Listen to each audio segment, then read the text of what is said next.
tanun namin saka Bulaw om kalo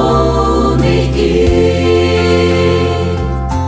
Ikong tiang limata kabulo na O nang in sereng chi Kan phát xe kan soi môi xe Thiều rô bùi min tì saka Cùng khoa in kan suy xe lăng xe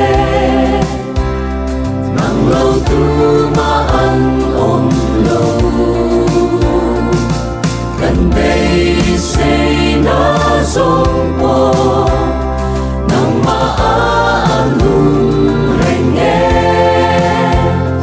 Cây đi tình lâu ma ila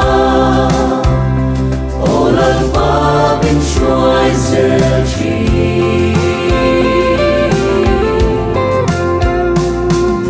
Kim ngôi ở cả Lenin e na ini Các kê mình ven sắc tu Lumaya siomta kakaumi So namin siyang sakri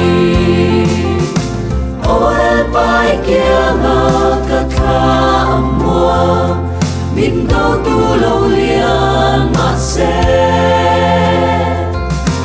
Ida tiang limata kabolo na O nang in min shuai sẽ chi Cần phát xe cần soi môi xe Thiều rô bùi min tì saka Cùng khoa in cần suy xe lăng xe Nang lâu tu ma ăn ôm lâu Cần về xây na sông bò Nang ma ăn lung reng nghe Cây đi tình lâu ma ila Ô lần ba bên xoay giờ chi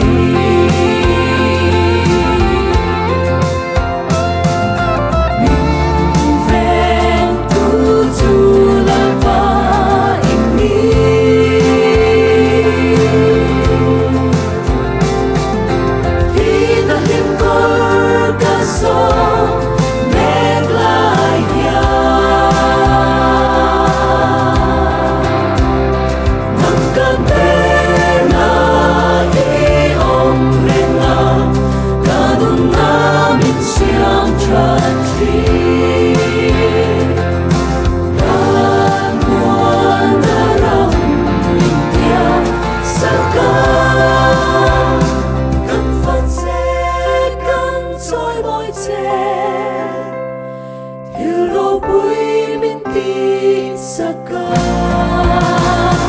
Cùng hoa in cần suy sẽ lăng xe